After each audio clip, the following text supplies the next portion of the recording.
Assalamualaikum warahmatullahi wabarakatuh. Selamat siang anak-anak kelas 6 hebat Kota Surabaya. Bagaimana kabarnya? Semoga selalu sehat ya. Baiklah, selama 30 menit ke depan kita akan belajar bersama-sama dalam program Belajar dari Rumah bersama Guruku. Pertama-tama, perkenalkan dulu, nama Bu Guru adalah Bu Diana Eka Cahya Oktavira dari SDN Tambak-Wedi 508 Surabaya. Dan sudah bergabung bersama kita juga murid-murid Bu Guru dari kelas 6 SDN Tambak-Wedi 508 Surabaya. Hai semuanya, bagaimana kabarnya? Bu Guru harap selalu sehat ya. Baiklah, sebelum kita memulai pelajaran pada hari ini, pertama-tama kita harus berdoa dulu agar apa yang kita pelajari hari ini dapat bermanfaat. Baiklah, berdoa mulai. Berdoa selesai. Nah, hari ini kita akan mempelajari materi tentang ciri khusus tumbuhan. Apa sih Bu ciri khusus tumbuhan? Dalam materi kali ini kalian akan mengetahui apa saja ciri khusus yang dimiliki oleh tumbuhan tertentu. Baiklah, kita langsung masuk ke materi pertama. Untuk kelas 6 SDN Tambak-Wedi, bagaimana? Sudah siap belajar? Sudah siap belajar? Sudah? Baiklah, tetap semangat ya. Baik, kita langsung ya ke materi pertama. Nih, ciri-ciri makhluk hidup. Ciri-ciri umum adalah ciri-ciri yang harus dimiliki oleh semua makhluk hidup. Yang pertama adalah tumbuh. Coba siapa yang bisa menyebutkan contoh dari ciri tumbuh ini? Angkat tangan. Siapa yang bisa menyebutkan contoh dari tumbuh? Anak kelas 6? Yang mana? Angkat tangan. Yang mau jawab?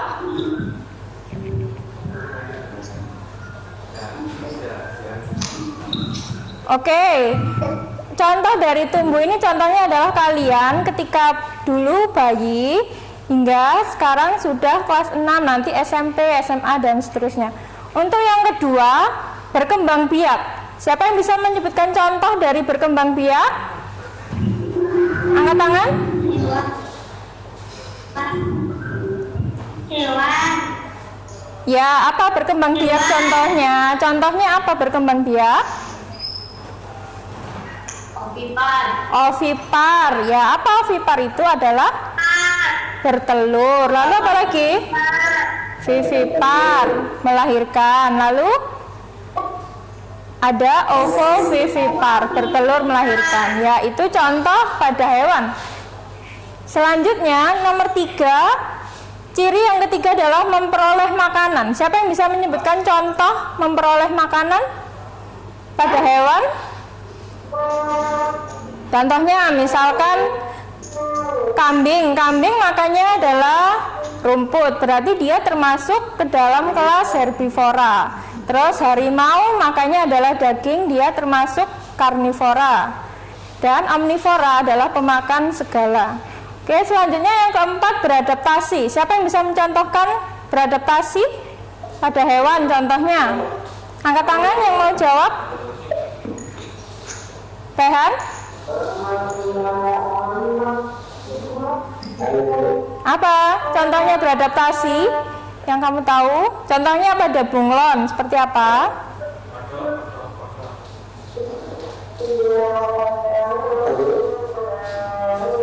Contohnya dia merubah warnanya sesuai dengan kondisi tempat tinggalnya. Contohnya lagi cicak, dia memutuskan ekornya ketika ada musuh. Oke, selanjutnya nomor 5, menanggapi rangsang. Contohnya daun putri malu yang ketika dipegang dia akan menutup daunnya. Dan yang terakhir, mengeluarkan zat sisa. Contohnya di sini kita sebagai manusia menghirup oksigen dan mengeluarkan karbon dioksida. Oke, langsung kita masuk ke ciri-ciri khusus. Ciri-ciri khusus di sini adalah ciri yang harus dimiliki oleh makhluk hidup tertentu untuk beradaptasi dengan lingkungan atau habitatnya, jenis makanan serta pemangsanya. Nah, ini Bu Guru jelaskan secara khusus pada adaptasi pada tumbuhan. Adaptasi di sini adalah penyesuaian diri tumbuhan terhadap lingkungannya.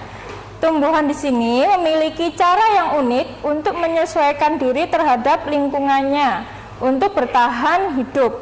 Oke, tumbuhan hidup di tempat yang berbeda-beda. Ada yang hidup di daerah kering, seperti contohnya kaktus, lalu ada pula yang hidup di air. Oleh karena itu, bentuk penyesuaian diri setiap tumbuhan berbeda-beda, disesuaikan dengan lingkungan tempat hidupnya.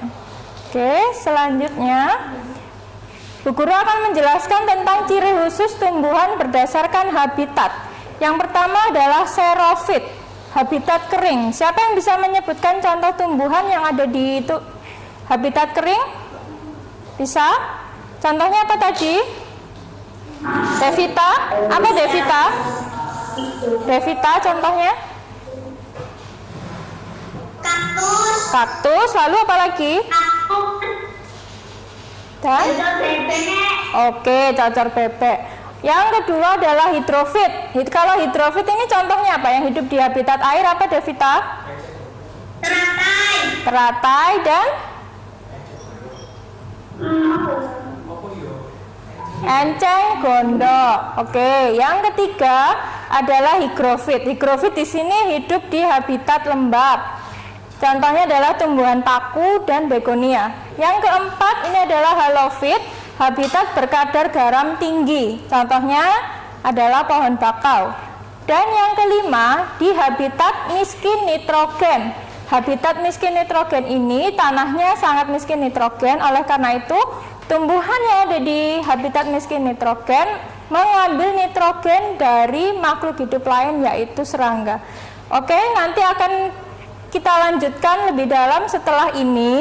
Kalian jangan kemana-mana ya, tetap dalam program Belajar dari Rumah bersama Guruku.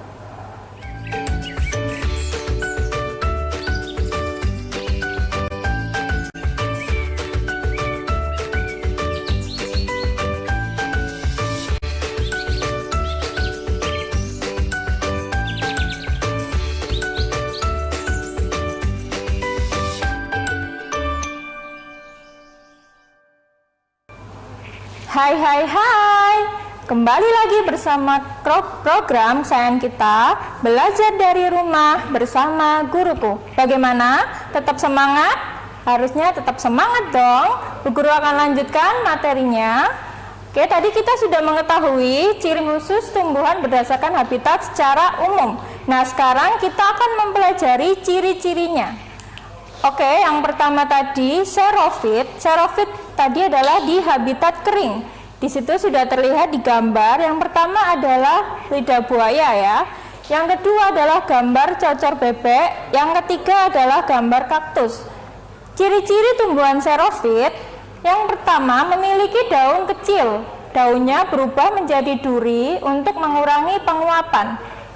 Akarnya berbentuk serabut panjang untuk mencari sumber air. Batangnya dilapisi lilin untuk mengurangi penguapan. Dan yang terakhir, memiliki jaringan gabus pada batangnya untuk menyimpan cadangan air. Jadi tanaman-tanaman yang ada di habitat kering ini, walaupun tidak ada sumber air, dia tetap bisa hidup. Oke, yang selanjutnya adalah hidrofit. Di situ sudah terlihat di gambar. Yang pertama adalah enceng gondok, yang kedua adalah teratai. Contoh tumbuhan hidrofit untuk enceng gondok, ciri khususnya adalah tangkai-tangkai daun berongga yang berfungsi sebagai pelampung untuk mengapung di permukaan air. Yang kedua, akarnya pembandul berbentuk serabut yang lebat untuk menjaga keseimbangan tumbuhan agar tidak terbalik. Untuk ciri khusus dari tanaman teratai, di sini bisa kita lihat daunnya lebar dan tipis. Untuk apa Bu daunnya lebar dan tipis? Gunanya adalah untuk mempercepat proses penguapan dan mengapung di permukaan air. Daunnya berlapis lilin atau lignin untuk mencegah proses pembusukan pada daun. Oke, sudah jelas ya. Kita lanjutkan ke habitat yang ketiga, yaitu hygrofit. Apa sih Bu hygrofit itu? Hygrofit ini di habitat yang lembab. Contohnya ini gambar yang pertama adalah tanaman paku, yang kedua adalah begonia. Kadar air pada habitat lembab cukup banyak, sementara penguapannya lebih sedikit. Oleh sebab itu, untuk mengatasi kelebihan air, tumbuhan dilengkapi struktur khusus pada daun. Jadi di daunnya ini terdapat struktur khusus yang disebut stomata air, atau nama lainnya adalah hidatoda. Ciri-cirinya bisa kalian lihat di tanaman begonia. Daunnya tipis dan lebar, memiliki banyak stomata atau hidatoda, dan daunnya rata-rata dilapisi oleh zat lilin. Baiklah, kita lanjutkan pada habitat selanjutnya. Nah, di sini adalah halofit. Ada yang tahu di situ adalah tanaman apa? Siapa yang bisa menyebutkan? Yang ada pada gambar, angkat tangan. Bakau. Pohon bakau, benar sekali, pintar. Nah, habitat berkadar garam tinggi ini biasanya terdapat di pertemuan air sungai dan air laut, sehingga airnya disebut dengan air payau. Contohnya ada di rawa, muara sungai, ada di pantai atau laut. Contoh tanaman halofit seperti tadi adalah pohon bakau, benar sekali. Keadaan tanah yang berlumpur menyebabkan kadar oksigen sedikit. Oleh sebab itu, bakau biasanya beradaptasi dengan cara memiliki akar nafas untuk mengambil oksigen di udara karena berada di daerah pasang surut. Beberapa bakau juga beradaptasi dengan akar tunjang. Nah, di Surabaya ini juga terdapat hutan bakau. Ada yang tahu ada di mana? Kalian sudah pernah ke sana? Siapa yang bisa menjawab, angkat tangan? Bisa?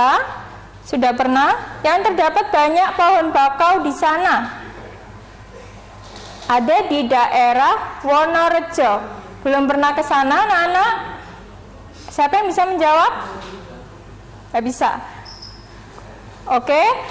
Tempat hutan bakau ada di hutan mangrove di daerah Wonorejo. Nanti ketika kalian ada kesempatan bisa ke sana untuk mengetahui hutan bakau secara langsung. Baiklah, selanjutnya yang terakhir adalah habitat miskin nitrogen. Nah, di sini bisa kita lihat tanaman yang pertama. Contoh tumbuhan di habitat miskin nitrogen adalah Venus flytrap. Gambar yang pertama itu adalah Venus flytrap. Bisa kita lihat di situ menangkap serangga. Jadi ketika dalam keadaan terbuka ada lalat yang hinggap di situ, lalu seketika akan menutup. Nah, terjebak di situ. Yang kedua adalah kantong semar. Di gambar yang kedua adalah gambar kantong semar. Lalat yang ada di situ ada zat pelicin sehingga lalat akan masuk ke dalam kantong semar. Dan yang ketiga adalah sandew, atau nama lainnya adalah embun matahari. Jadi bisa kita lihat di gambar, di situ ada lalat yang hinggap, lalu tanaman sandew tersebut akan melilit lalat tersebut sehingga lalatnya akan terjebak. Habitat dengan kadar nitrogen yang tidak mencukupi membuat tumbuhan harus beradaptasi dengan memanfaatkan serangga sebagai sumber nitrogen. Jadi nitrogennya diambil dari serangga. Tumbuhan yang memanfaatkan atau memangsa serangga sering disebut tumbuhan insektivora.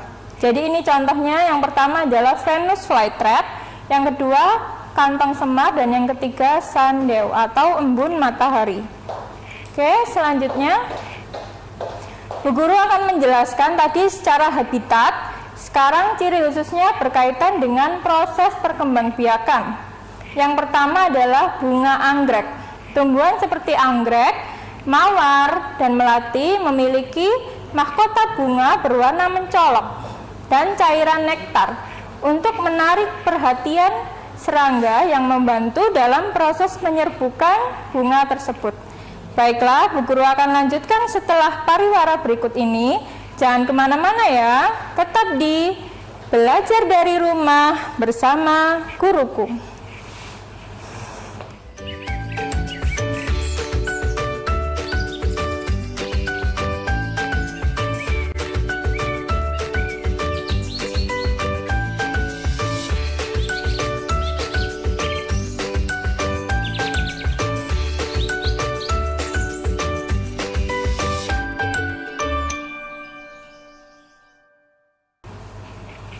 Oke, hai, kembali lagi bersama program kesayangan kita, belajar dari rumah bersama guruku. Baiklah, mari kita lanjutkan untuk materi kedua, yaitu bunga dandelion. Seperti kalian lihat, bunga dandelion ini memiliki cara unik untuk menyebarkan benih atau biji, di mana bijinya memiliki struktur tambahan berupa bulu halus yang membantu agar mudah terbawa angin. Bunga dandelion ini berkembang biak dengan memanfaatkan bantuan angin. Untuk yang ketiga, di sini ada gambar bunga Rafflesia arnoldi atau biasa disebut dengan bunga bangkai. Rafflesia arnoldi ini mengeluarkan bau busuk itu untuk menarik perhatian serangga yang akan membantu dalam proses penyerbukan bunga tersebut. Jadi dia berbau busuk bukan tanpa alasan ya, tapi ada tujuan dan manfaatnya. Oke, selanjutnya Bu Guru akan menjelaskan ciri khusus tumbuhan berkaitan dengan proses melindungi diri dari pemangsa. Yang pertama adalah rambut halus. Ini seperti kalian lihat di gambar, ada tumbuhan apa di situ? Ada yang bisa menyebutkan? Tumbuhan? Bambu, oke, pinter. Yang kedua adalah tumbuhan, ada yang tahu? Tebu, oke, pinter. Yang ketiga sudah jelas adalah tanaman jagung. Oke, pada pohon atau tumbuhan tersebut terdapat rambut-rambut halus pada bagian batang pohonnya. Ada tujuannya, ini berfungsi untuk melindungi diri dari pemangsa. Oke, Bu Guru lanjutkan. Nah, ini adalah yang memiliki duri. Seperti kalian lihat jenis tumbuhan yang melindungi diri dengan duri. Yang pertama adalah bunga apa itu? Bunga mawar. Yang kedua adalah Kaktus. Oke, itu gambar yang ketiga. Gambar yang kedua apa? Bunga putri malu. Oke, pintar. Bunga putri malu. Yang terakhir adalah pohon. Ada yang tahu? Di situ sudah ada buahnya. Pohon? Ada yang tahu? Pohon salak. Pintar, ada yang menjawab pohon salak. Pada pohon atau tumbuhan tersebut memiliki duri di bagian batang pohonnya. Untuk apa, Bu? Ini berfungsi untuk tadi melindungi diri dari pemangsa. Paham ya? Oke, kita lanjutkan. Memiliki daun yang tajam. Nih, jenis tumbuhan yang melindungi diri dengan daun yang tajam. Ini gambar yang pertama adalah tanaman apa di situ? Ada nanas. Yang kedua adalah cocor bebek. Oke, pintar. Memiliki daun yang tajam atau biasanya memiliki duri juga, namun duri ini ada di bagian daunnya. Ini berfungsi untuk melindungi diri dari pemangsa. Oke, selanjutnya memiliki getah. Jenis tumbuhan yang melindungi diri dengan getah. Gambar pertama di situ adalah pohon apa? Ada yang tahu? Pohon karet. Gambar yang kedua adalah pohon Pohon getah? Pohon apa yang kedua? Pohon nangka. Yang ketiga adalah pohon, ada yang tahu? Pepaya. Pintar. Memiliki getah yang lengket pada bagian pohon, bahkan di bagian buahnya, khususnya pada pohon nangka. Ini fungsinya untuk melindungi diri dari pemangsa. Yang terakhir adalah tumbuhan yang memiliki racun. Nah, contohnya di sini tanaman kecubung dan pohon jarak. Oke, untuk gambar yang pertama ada yang tahu itu tanaman apa? Yang gambar yang pertama adalah tanaman Tidak ada yang tahu? Gambar yang pertama adalah tanaman kecubung. Yang kedua adalah pohon. Satunya, siapa yang bisa menjawab? Pohon? Yang keras suaranya. Belum tahu ya. Yang kedua ini adalah pohon jarak. Oke, pada pohon atau tumbuhan tersebut memiliki racun yang berfungsi untuk melindungi diri dari pemangsa. Oke, sampai di sini dari anak-anak kelas 6 SDN Tambawedi ada pertanyaan? Siapa yang mau bertanya? Angkat tangan. Oke, Leon. Oke, Leon. Leon ya? Oke, Leon mau tanya apa, Leon? Apa tanaman kaktus bisa hidup di daerah yang kurang?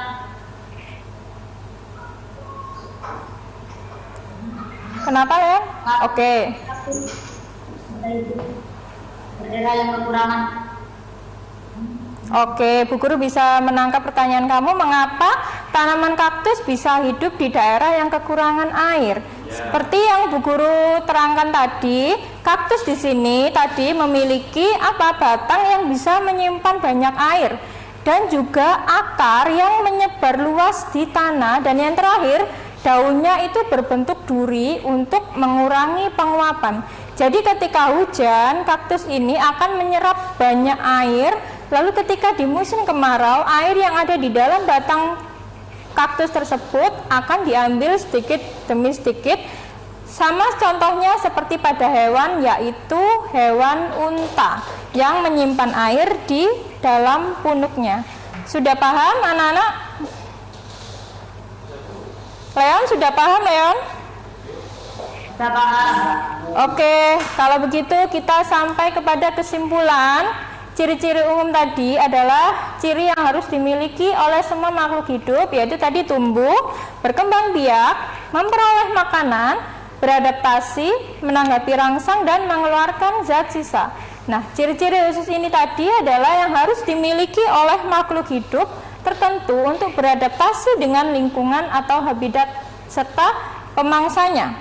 Berdasarkan habitatnya tadi, kita klasifikasikan ada 5, yaitu xerofit, hidrofit, higrofit, halofit, dan juga miskin nitrogen. Lalu tadi juga jenis tumbuhan yang memiliki ciri khusus sebagai bentuk adaptasi. Contohnya tadi anggrek, dandelion, serta bunga Rafflesia arnoldii. Nah, yang terakhir tadi beberapa jenis tumbuhan yang tadi melindungi diri, ada yang menggunakan duri, daun yang tajam, dan sebagainya. Contohnya tadi adalah pohon salak, pohon nanas, pohon karet, dan pohon jarak. Bagaimana? Sudah paham? Oke, tidak terasa 30 menit sudah kita bersama-sama dalam program belajar dari rumah bersama guruku. Tidak terasa, sekarang waktunya Bu Guru akan memberikan tugas kepada kalian. Tugas di rumah, yaitu kalian tulis di buku tulismu ciri-ciri tadi dari tumbuhan xerofit, hidrofit, higrofit, halofit, dan miskin nitrogen. Lalu kalian juga menuliskan pendapatmu kenapa tumbuhan harus beradaptasi. Lalu kalian kumpulkan kepada guru kalian masing-masing, dan tetap semangat belajar dari rumah dan tetap patuhi protokol kesehatan. Baiklah, terima kasih ya untuk kelas 6 dari SDN Tambawedi sudah bergabung bersama kita hari ini. Oke, terima kasih dan sampai jumpa. Sampai jumpa untuk materi selanjutnya. Tetap bersama belajar dari rumah bersama guruku. Assalamualaikum warahmatullahi wabarakatuh.